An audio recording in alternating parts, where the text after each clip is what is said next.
What up, everybody, and welcome back to another episode of the FilmBros podcast. But not just any episode. This is the Christmas special. Yeah, the Christmas special. Merry Christmas to everybody. Hopefully, everybody's having a good Christmas, spending it with their loved ones, and to kind of celebrate it, we're gonna go ahead and just list down each individual's top 5. Yeah. And kind of talk through it and, see if it's actually a Christmas movie, because there's a lot of movies out there where, like you got Die Hard, Iron Man 3. You got a whole bunch of movies that people are like, well, it's set in Christmas time. It's Christmas.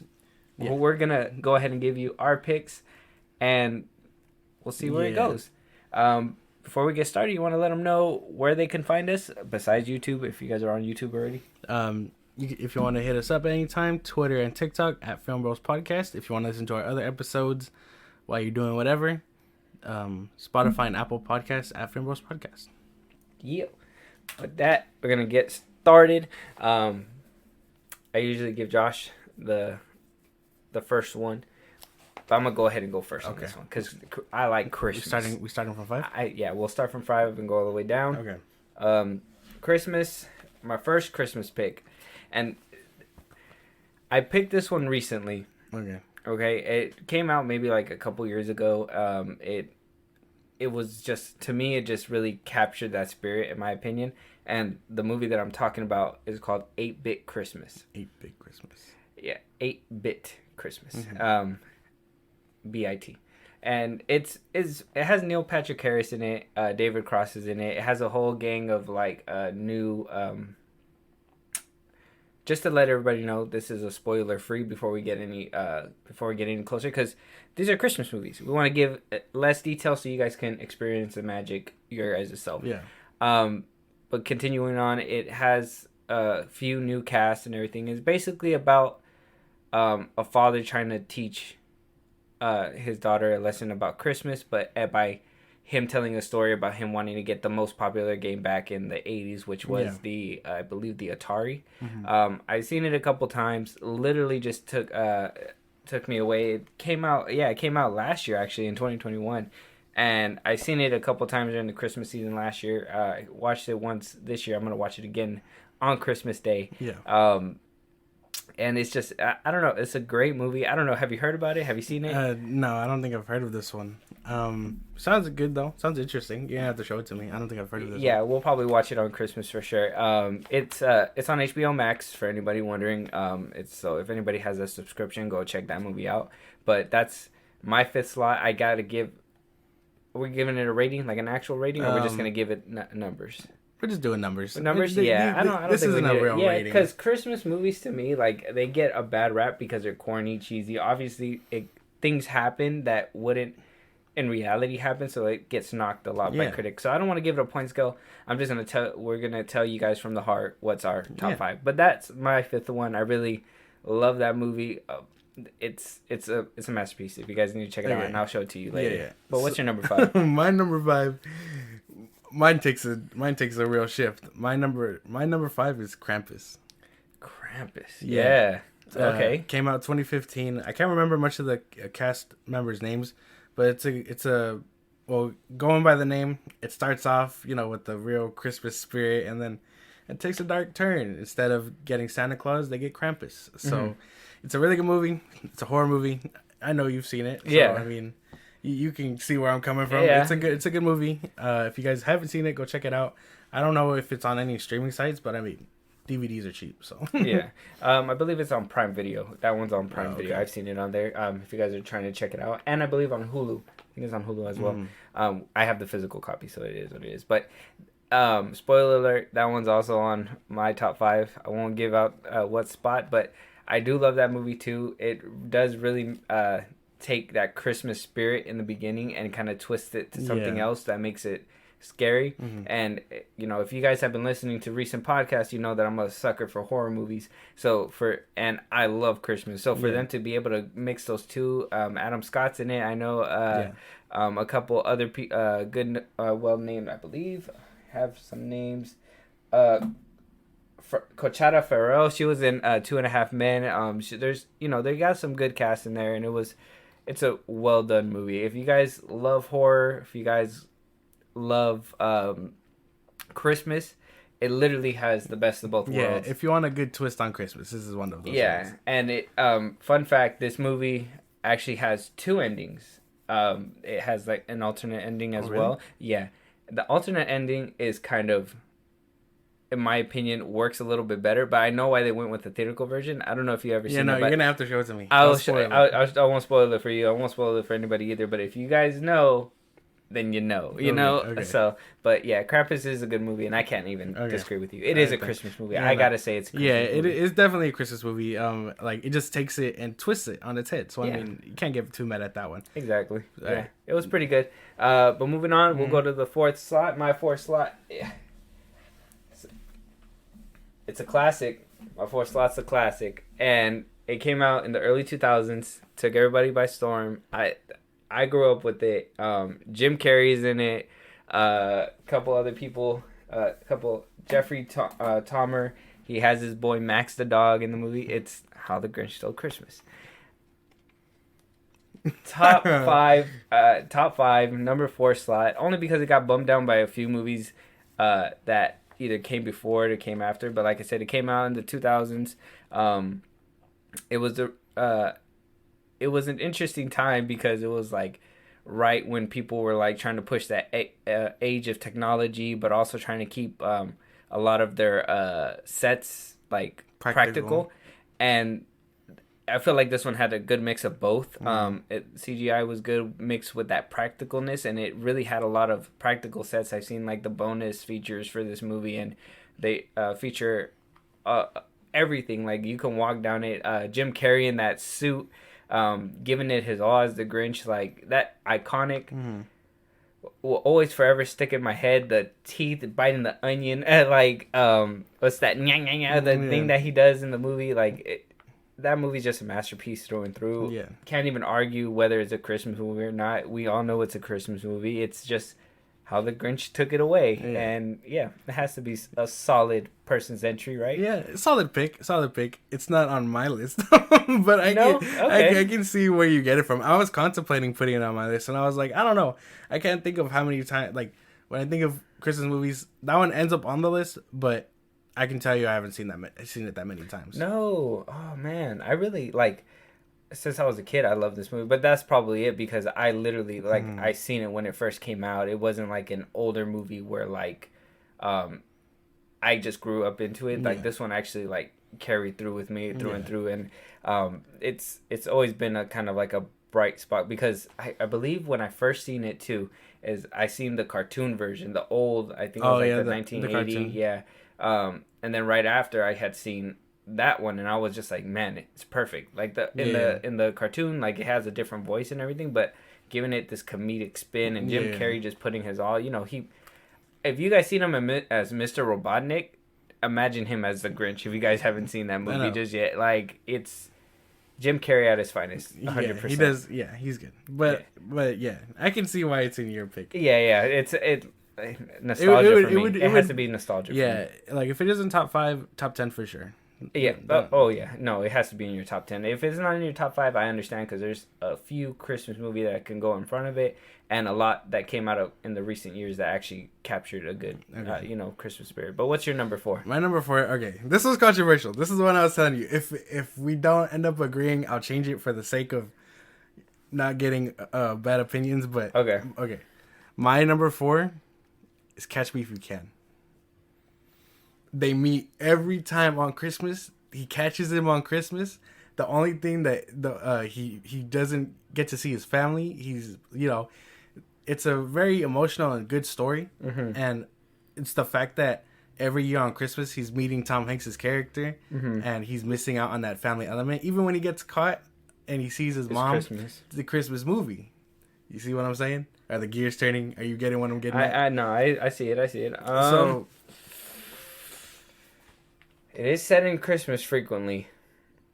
And it does revisit. It's not like the movie Castaway where people are like, "Oh, it's Christmas," but it was only Christmas in the beginning of the movie. Yeah, remember when we talked about that too. What do you call it? He starts off on Christmas in that movie, but he gets lost, and then Christmas is over. It's a forgotten memory at that point. But I mean, it goes through years and they reconnect. Yeah. But a lot of the reconnection, like they just show you the connection that they talk. Like one year it was just over the phone, you know what I mean, and then it went over to the next scene or whatever.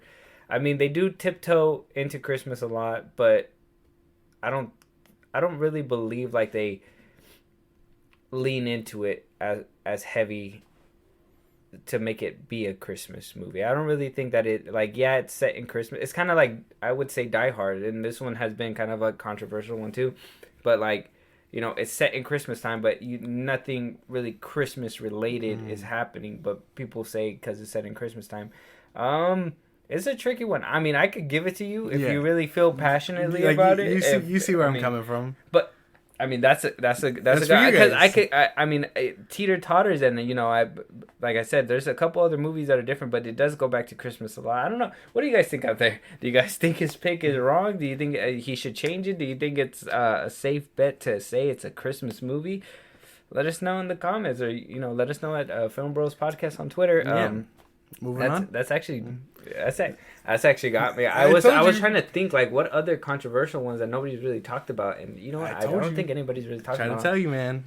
We're gonna have to do a rewatch of that movie, and I'll give you a definitive answer because I haven't seen that one in a minute. But it's, I see where you're coming from. I see your angle for sure. Number 3, we dropping down. Yeah. Number 3 for me. It's one near and dear to my heart, okay? This one, I don't even care. It will forever be top 3 for me. Even though it has hiccups in the animation in some parts of the movie. Little fun fact for people that don't know about it, but The Polar Express. Tom Hanks plays everybody in that movie, okay? If you guys never noticed, listen to the voices. And look at the end credits, like, he plays everybody. Yeah, he's everyone. He's a dad, he's a train conductor, he's a homeless guy, he's Santa, he's an elf at one point. Like, he's everybody in the movie.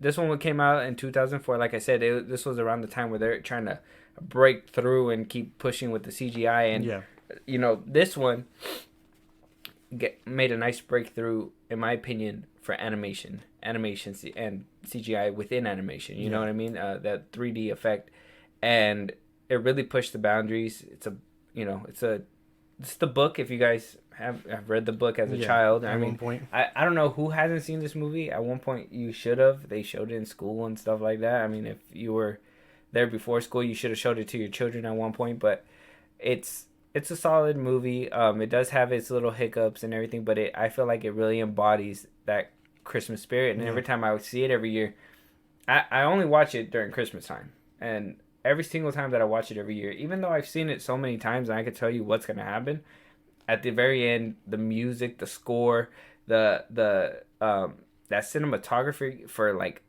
a budgeted movie back then, it's solid and it's really good. It's a really good Christmas movie. Yeah. Nobody can fight me on that one. Yeah, anybody can fight me on that one. If that doesn't make your top 5, at least we throwing hands. Yeah, we throwing hands. Okay. You're right here in this room with me. Well, I'll tell you, it's on my list. Okay, but it's not number 3.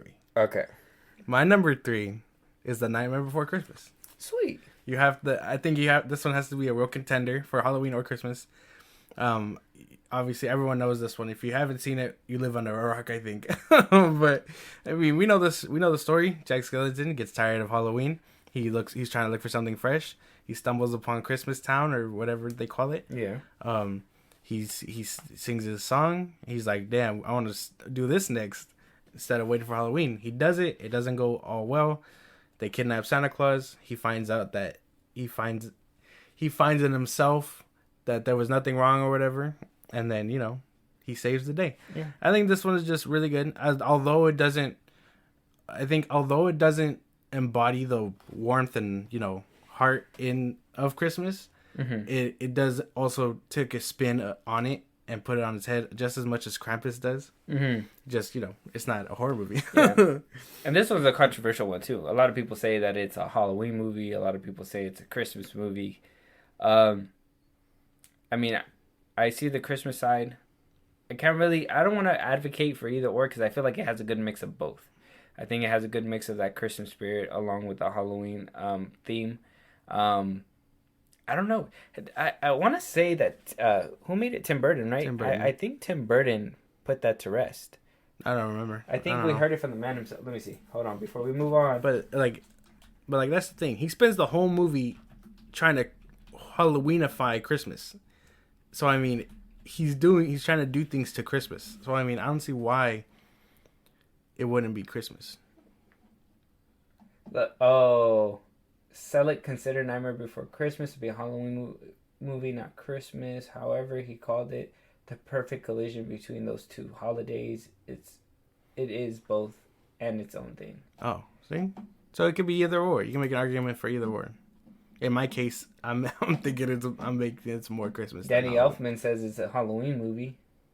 He scored the movie. He was a composer for it. Well, another controversial one. Yeah, that one's gonna be a controversial one till the very end because but it, like I said, it does have a good blend of both. I don't really feel like it, I don't really feel like they dive into that whole Christmas spirit part like how you said, but it is a good in between. Yeah. It kind of like how you said Krampus. Like if you like that little twist where a little bit of horror is mixed into it, or a little scariness or whatever you make. It's a Disney movie, not really too much horror, but skeletons and whatnot. Then it's a good mix for both, and I can see where you come from with that, and can't really argue. Yeah. But moving on to our second one, my second one, it's an iconic one. Okay, and don't fucking judge me. It's an icon. Has to be Home Alone 2, Lost in New York. Yeah. Came out in 1994, had Macaulay Culkin, had Joe Pesci come back, all that, the whole gang. This is another nostalgic one. This was the one that I grew into because, it already had came out previously before I was born, and then once I got to a certain age, a lot of people say the first one's better, but me personally, I really like the second one. One's better. I love the second one. The second one's wackier. I mean, could most of those traps kill the two guys? Hell yeah. I would have thought, they would have been dead for sure. I mean, my guy took a plummet at one point, barrels to the face. Like, this one gets really brutal, but with the funny from the first, but just up that in my opinion. And having what's his name, the dude that played It, he's in that movie too. You remember his name? From the new one? No, from the old one. Yeah, no, I don't remember. Yeah, I know Daniel Stern was in it. Let me see. Home Alone 2. I want to say, what's his name? Oh, Tim Curry. That's the name. I was thinking Tim Roth for some reason, but Tim Curry, he's in there too. He's the hotel manager. The dude from Hot Chicks in there before he really got a big name with Adam Sandler. Oh yeah, Rob Schneider. He's in there. He's like the gum or a tip or whatever. And yeah, it's a classic. I love this movie. It really embodies that Christmas spirit because even though they left their child again, it kind of, this time I kind of felt like he learned his lesson and was actually like, without family, what are we? And, it kind of brought closure to that character. I know they never brought him back and they continue to make more of these movies. I know they made one recently too. That shit was laughable. Yeah, terrible. But this one holds near and dear to my heart. What's your second? My second one's the Santa Claus with Tim Allen. Oh. That one holds up pretty well. All the movies that I've chose are like classics because I don't think there's any new like Christmas movies that hold the magic, I guess. Yeah. That the old ones do. Yeah. And I think this one and like the Polar Express, they hold up really well. Like I have to do my annual watch of these two, but I mean this one just deserves to be top 5. Tim Allen plays Santa Claus. Small synopsis: he becomes a Santa Claus. Yeah. He learns how to like love his family, his kid, things like that. He grows as a character. I mean, it's a good movie, and like you really get that Christmas element and heartfeltness. Even after he reluctantly chooses not to be him, he eventually takes it up, and then they spit out like 2 more movies, and then he just did a return. So yeah, I mean, it's a solid movie. That one's really great. That one was fighting for the 5th spot, but And you're right. There's not a lot of movies, and that's why when I had asked you to put dates, is because I kind of wanted to see where in the timeline. But you picked a lot of well-known movies that, like, they're classics. They're classics for a reason, because that's when I believe they actually put in a lot of effort. That 8-Bit Christmas, that one really was different, and that's why I said, like, it came out like last year, and it really like wowed me. Like, I thought it was a really good Christmas movie. And it took years, fucking years to do that. Yeah. But yeah, Santa Claus is always a great entry.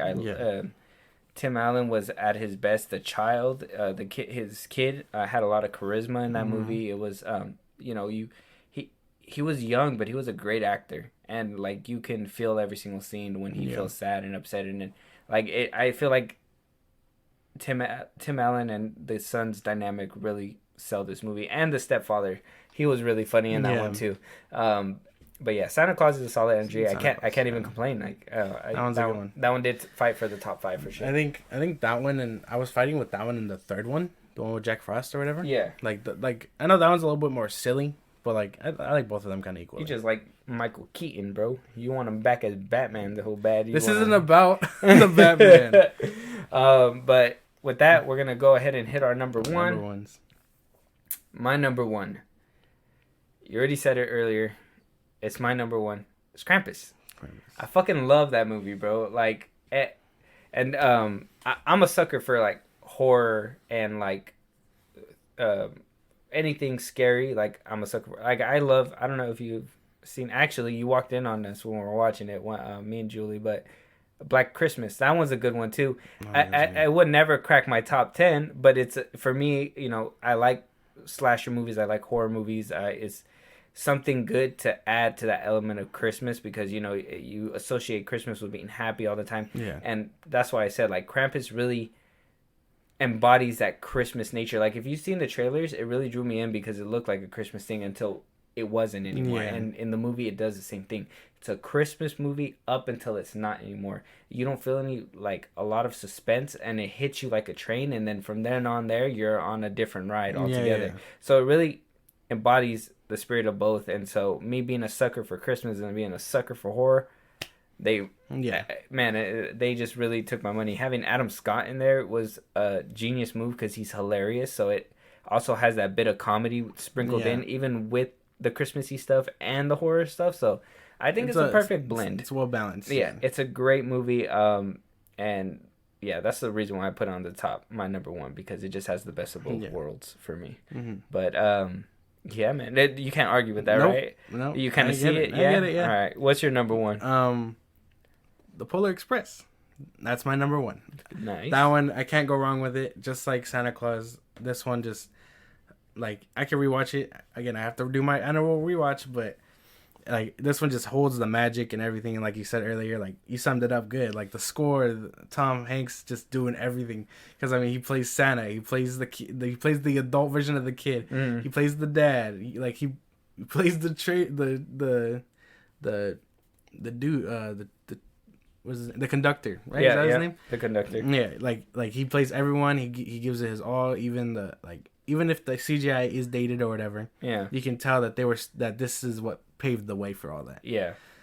So solid entry for sure. Number one. It's like I said, they really pushed for the CGI in this one and the animation, and it shows. And fun fact that I don't know if I said it earlier, but there's a scene in there where like there's elves are marching and one's just stiff motion stiff. Like as it goes by, and there's a few hiccups within the movie that happen, but they're so like in between a bunch of stuff that you really don't notice on the first watch, but if you watch it multiple years, you will catch it. Yeah, you'll get it. But yeah, it's a solid movie, solid entry. I can't even argue with that. Yeah, like Polar Express was my number one up until like I said, a couple movies kind of bumped it back, but I mean, it always fights. It always fights, and it's always going to be a contender to be number one. And I even showed my kids this movie, and they love it. Yeah, like they watched it on repeat for days. It just holds the Christmas spirit up. Like, yeah, like it's the premise is like, the kid's losing his spirit and stuff, and this is like his final trip to like can't even hear the bell anymore. Get him to like believe and like don't stop pretty much. And then by the end, you're like, damn, like you get that little heartfeltness, and like. If you're like me, you kind of choke up and It's a really good movie. Yeah, And if you haven't seen it, go see it. You could replay it every single year, once a year, like I said, and you're gonna feel that spirit. But yeah, that's our top 5. That's it. I mean, solid entries. You had a couple questionable ones. If you guys are out there and you heard his picks, let them know what you guys think. I want to know if you guys think those two are Christmas or not. Mines were pretty much in the ballpark, I believe.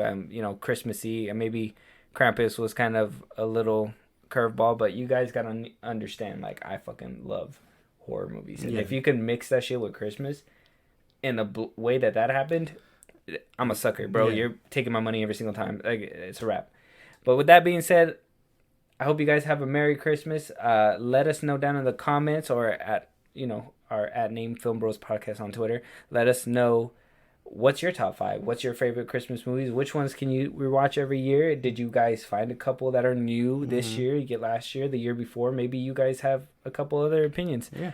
Let us know. Where can they let us know again? At FilmBros Podcast on TikTok and Twitter if you want. You can comment at the bottom of this one what your top 5 are, or if my picks are questionable. If you want to listen to our other episodes while you're doing whatever, Spotify and Apple Podcasts at FilmBros Podcast. And again, if you're here on YouTube, at FilmBros Podcast. Yeah, and with that, we'll see you guys on the next one. Like I said, have yourselves a Merry Christmas. Talk to you guys later.